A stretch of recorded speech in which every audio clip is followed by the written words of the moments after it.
Yeah, sometimes a calculation on vectors that we need is the so-called dot product.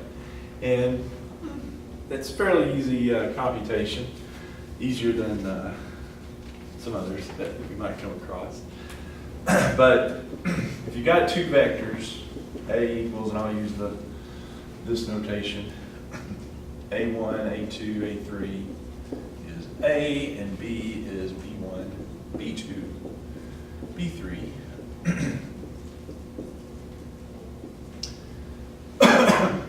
Well, it turns out the dot product of those two, it's just a number, it's a scalar. And all you do is you multiply the component parts together and then add them.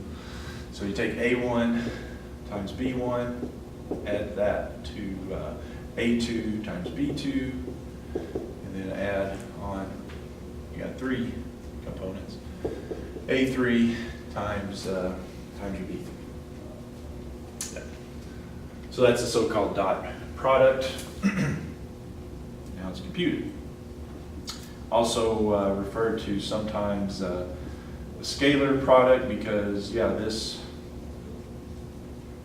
computation doesn't give me a vector, it just gives me a number, right? If I just take these and add them together, that's just going to be a single number. It's not a vector, it's just a scalar, so it's a scalar product or inner product sometimes, also got it noted here, sometimes called the inner product. All right, so yeah, so just one to try. So if I dot 3, 2, negative 1 with 4, negative 5, 6, what I get there is, well, I get 3 times 4 plus 2 times negative 5 plus negative 1 times 6. So that's 12 minus 10 minus 6, so yeah, you just wind up with a number, it's negative 4. That sound right? And, you know, if it's just a two-dimensional vector, so let's say I got 4i plus 2j, and I'm going to dot that with 6i minus 3j. Well, it's the same deal. You just have i's and j components to multiply together. So the dot product would be 4 times 6 plus 2 times negative 3. 24 minus 6, that's 18. So you just get a number out of these straightforward vectors like this. Now, an interesting little side note here, or an interesting note, is that you can actually relate, I guess you might say, this dot product to a formula that involves a trig quantity. It turns out A dot B, the dot product of A and B, or whatever two vectors it is, not only is it equal to that by definition quantity, but it equals this. It's the magnitude of A times magnitude of B times cosine of theta, where theta is the angle between A and B.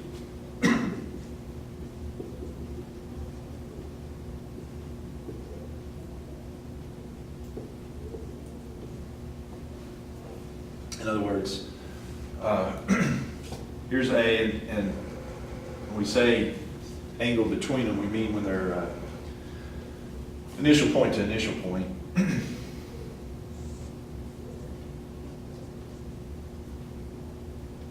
And so theta is this angle right in here.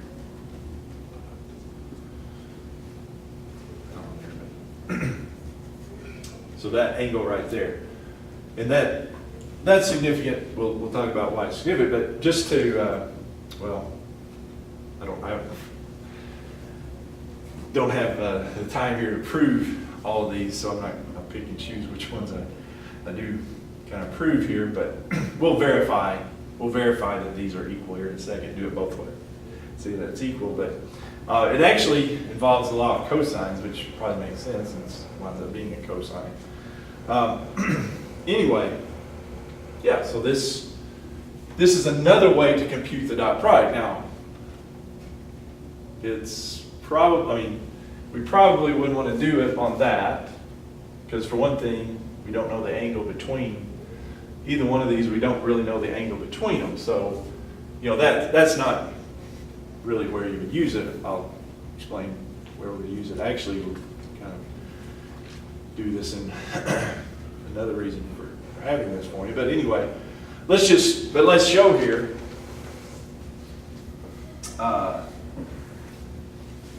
Show here this works. All right, so let's take that.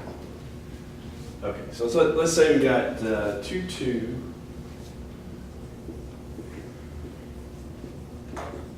And B is 6, 0. 6, 0. So the dot product's not hard to compute there.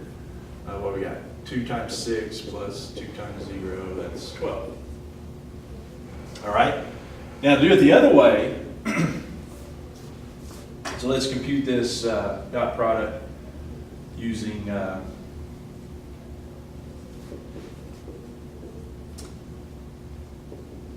this one, A, magnitude of A, magnitude of B, times cosine of the angle between. So in that case, we'd have what? A dot B is, so the magnitude of A, what's the magnitude of A? Square root of 8, 2 squared, it's 2 squared, times the magnitude of B, which would be 6 squared plus 0 squared. Now we need the cosine of theta. Well, we need theta, don't we? And I did this one because it's an easy one to compute theta here. All right, so we've got, let's draw these vectors out here. So we've got 2, 2, 1, 2, 1, 2. So 2, 2 would be here. And then 6, 0, so it'd be 6, 0. All right, so yeah, that's an easy one. We can just kind of do, so this is the angle here between them, right? That's A, that's B. So what's that angle? We'll just think of this little triangle right here. What could we use? See that's 2 and that's 2. So I guess the easiest thing would be tangent. I know that the tangent of theta is 1, 2 over 2. Right. So tangent theta is 1, so what's theta? The inverse tangent of 1.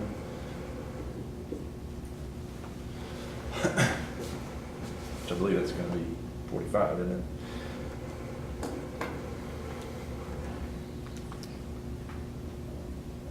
Pi over 4. Yep, pi over 4. Okay, so it'd be cosine of pi over 4.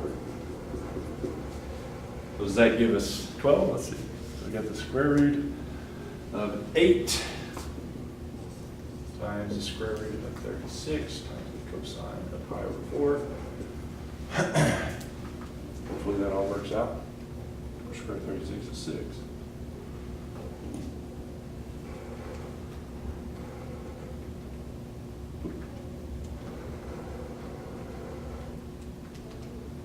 Well, how about that? Okay. So that doesn't prove anything, but it just shows you, it verifies it, that those two things are equal. Now, way harder in that case, that's just a two-dimensional case. Yeah. To do it that way, so that's not the purpose of that, really. What this is good for here, this is actually good for, because it is, like I said, that was a very simple case of it. So what this is good for right here, this is usually not hard to compute. If you've got your components, the dot product is not hard to compute. Neither is the magnitude of A, magnitude of B.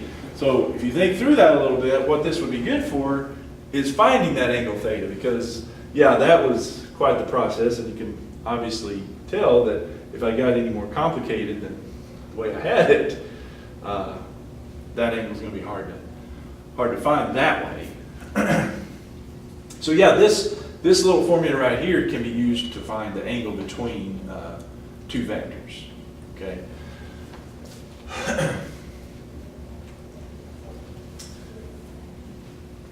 So if I solve this for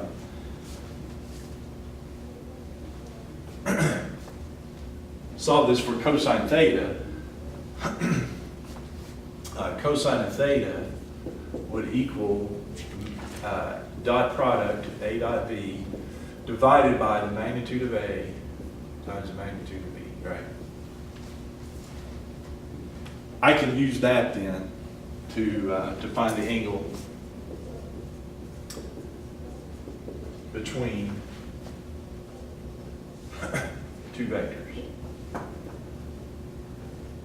A and B. Right.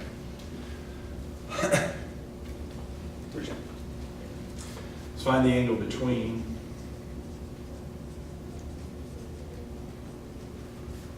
A is 4, 5, and B is -1, -3. Well, cosine of theta would be, so it'd be this dot product, A dot B, and divide that by the magnitudes, product of the magnitudes. So what's the dot product here? We got 4 times -1, -4, 5 times -3, so it'd be -15. The magnitude of A would be the square root of 16 plus 25 squared, 41. And then the magnitude of B would be 1 plus 9, so it'd be square root of 10. So that gives me the cosine of theta equals -19 divided by, I can just say it's the square root of 410. So wouldn't that mean then that theta would be the cosine inverse of whatever that is?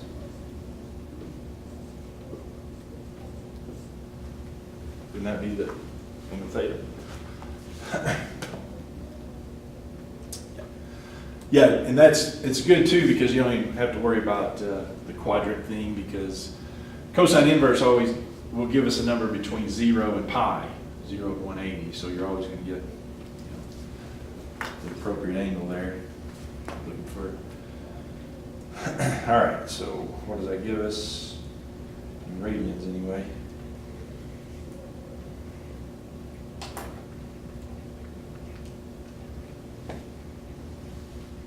.78 radians. 788. 7886. Approximately. And then if you wanted in degrees, multiply it by 180 over pi. That would give us degrees.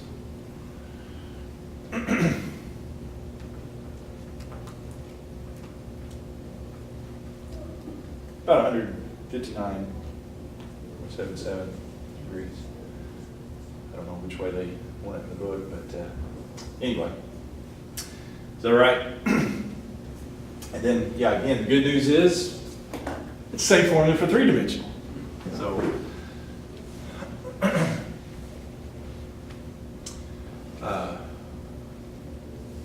this one, basically the same, but so let's find the angle between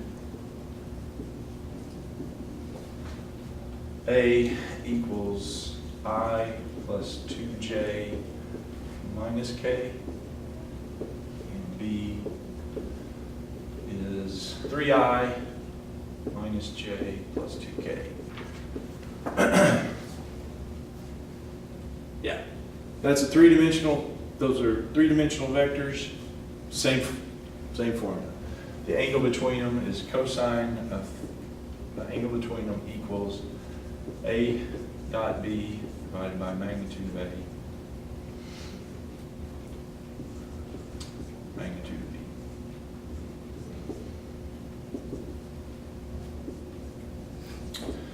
All right, so let's see. What's a dot b here? So you got 1 times b 3, 2 times negative 1 is minus 2, negative 1 times 2 is negative 2.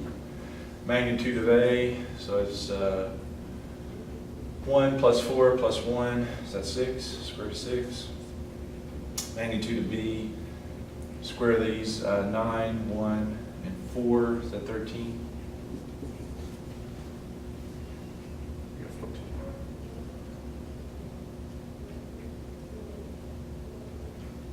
Yeah, 14.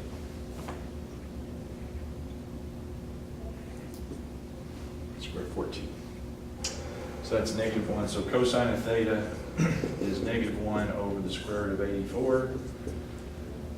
So then theta would be the cosine inverse of that. And in radians, that I get that's about 1.68 radians. And then if you need degrees, change it over. Okay? Any question? Look okay? All right, now,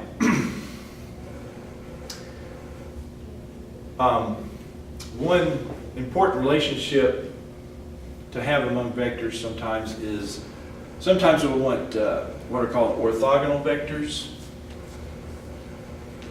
You know what I mean by that? Well, orthogonal is the word for vectors, synonymous, I guess you might say, or analogous to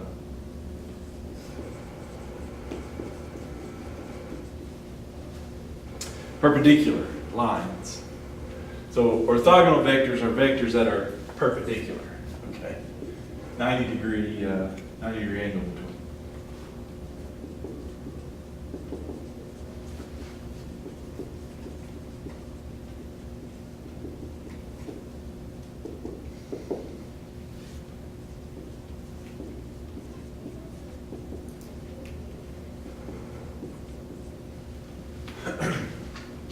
Yeah, so that's the term in vector lingo is orthogonal. All right. Now, think about, so 9 degrees or pi over 2.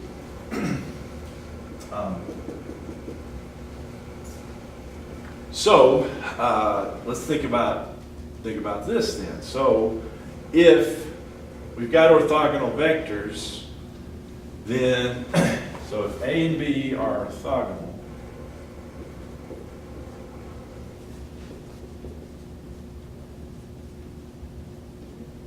what is A dot B?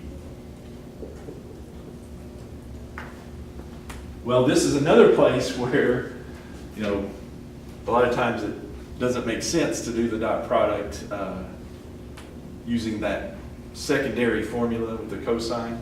This is one though that is helpful because it doesn't. I don't even have you know, the components of A and B. However, I know what the dot product is because the angle between them is 90 degrees. So A dot B would be magnitude of A times magnitude of B times cosine of theta, but in this case theta is 90 or pi over 2. But what is, and I don't know the magnitudes, but it doesn't matter because what's the cosine of 90? What's the cosine of 90 degrees or pi over 2? Isn't it 0? Yeah, 0. So it doesn't matter what the magnitudes are, the cosine of that angle is, yeah. So the dot product of orthogonal vectors is always 0, okay? A and B are orthogonal, the dot product is 0. Dot product is 0, they're orthogonal. So we can use it both ways, okay? And that's where we use it sometimes. But so let's show these are orthogonal here. So yeah, if the dot product is 0, so yeah, it goes the other way too. If the dot product is 0, then it's orthogonal. If they're orthogonal, the dot product is 0, but vice versa. So let's show these are orthogonal.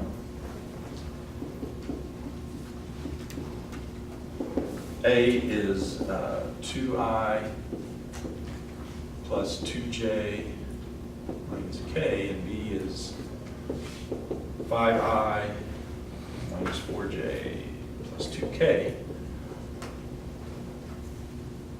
Yeah, so that would be hard to draw, and it would be hard to measure that angle between them, but you know, we could use that cosine theta formula, the dot product, but if we're just wanting to show they're orthogonal, all we need to do is show that the dot product is 0, right?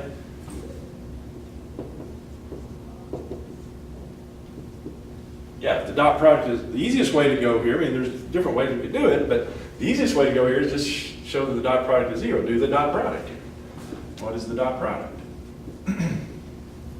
Well, you got 2 times 5, you got 10, plus 2 times negative 4 is negative 8. And then negative 1 times 2 is negative 2.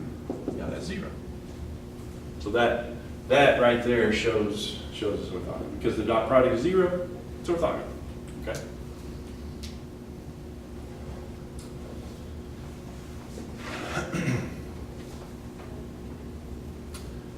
All right. Now,